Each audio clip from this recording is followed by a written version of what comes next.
first question I'd like to ask is, what do you like about speaking in front of an HR audience?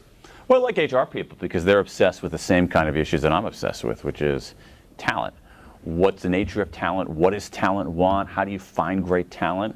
And I think those are endlessly interesting questions, not only from a business perspective, but even at a deeper perspective of if you understand what makes talent tick, if you understand what makes people do great things at work, I think you're actually understanding some of our humanity too. So it's really the human and human resources that I like the most. Yeah. It's not so much the resources, it's the human. Your latest book, obviously about sales. What struck me about the book is it gets back to kind of a cliche around we are all salespeople. Mm-hmm. We all should be selling. We all should be at least competent at sales. For those that either don't think that way yet, or it hasn't hit them, how do they get started? How do they start thinking about themselves in a different way that is a little bit more like sales? Yeah. Well, I think part of it is really taking a hard-headed look at what they actually do each day. And I think if people take a week of their work and actually go through and say, what did I actually do? I think they'll find out that a big portion of it is persuading, influencing, convincing people. And so I think there's a certain degree of self-knowledge that's necessary in order for people to see that very clearly. And then in order to get better at it, I think you have to recognize that today, because of changes in information, sales is not what it used to be. Whether you're selling yourself, whether you're selling your company, it's harder to be a sleazebag. Yeah. And in fact, you don't want to do that. What you want to be is you want to be authentic, open, transparent, a decent human being. And I think if you look at a lot of the academic research, what it shows is that today, in this remade landscape, what you want to be able to do is just be more fundamentally human. You could do anything. You're a wonderful writer, you're a wonderful researcher, obviously you're a wonderful speaker. You choose to speak, which is obviously a choice. I know you get paid for it, but beyond that, you could do anything. Why do you choose to spend some of your time speaking to audiences? That's an interesting question. I mean, for me personally, I mean, writing is at the red-hot center of everything that I do. Everything that I do comes out of the writing, and so that's at the center.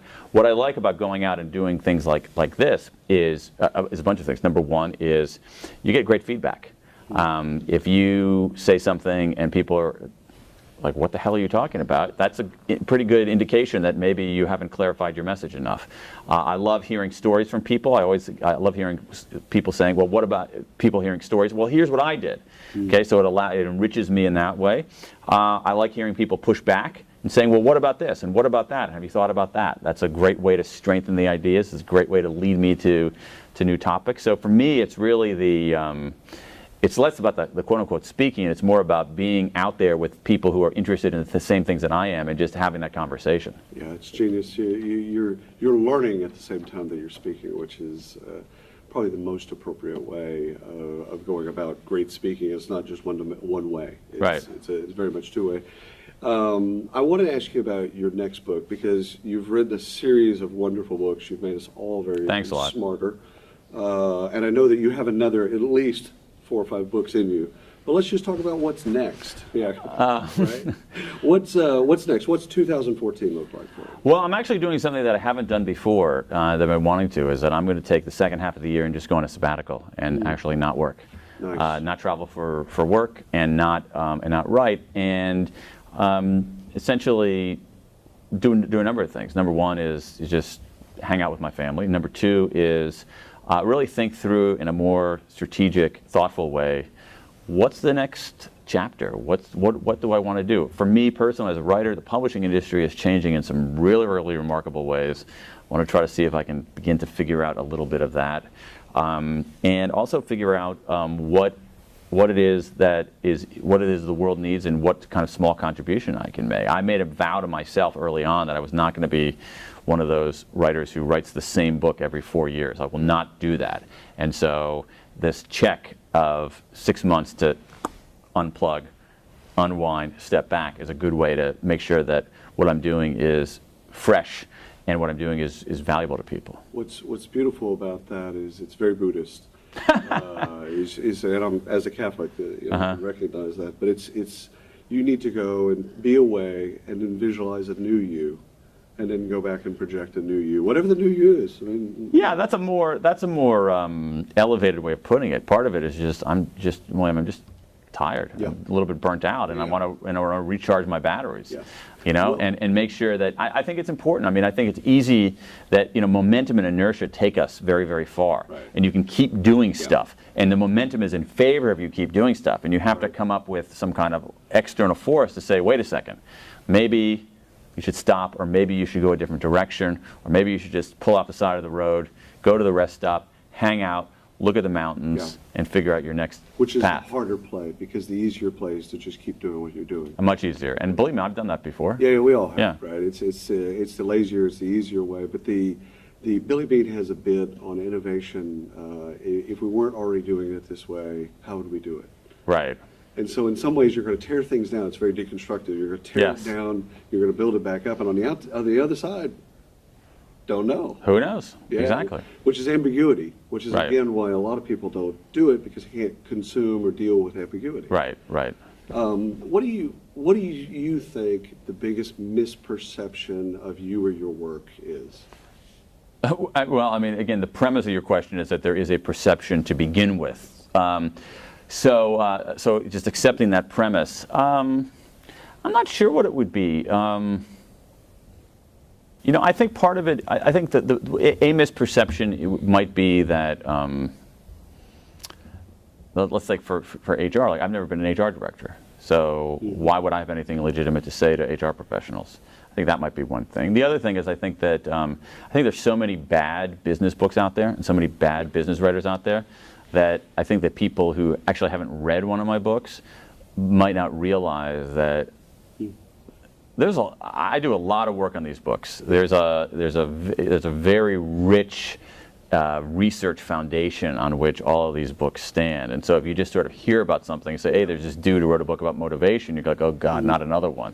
When they realize that it's actually built on 50 years of social science that I went into, going back and interviewing the people who did the research, going back through all the analysis of it. Challenged a bunch of assumptions. Right, so I think that would be. But I'm just glad that, if there are indeed any perceptions out there, that's cool. Yeah, I see your work as very much like the icebergs, that there's the waterline, the stuff that people kind of get is above the waterline, and there's a whole lot of things below the waterline that they may or may not get, and all that's steeped in research, which a lot of business books are just translating common sense. Right. Which is not the depth. I mean, I have a perpetual battle with my publisher. If you look at my books, I mean, I literally have footnotes in my book. So if I make a claim or if I cite something, I put a footnote there, and people can go to footnote 3 and go check it against the source. It's not. I don't eliminate those things, and I don't even do something like what some folks do is notes, where they say it's more kind of hazy and it's hard to really verify things. If I want people to know that here's the evidence on which I'm making these claims, and if you want to check out the evidence yourself, go for it. And readers have done that. Readers have, in fact, in Drive there was one footnote somebody went to, and I made a statement about a particular study, and they said to me, I don't think it says what you say it says.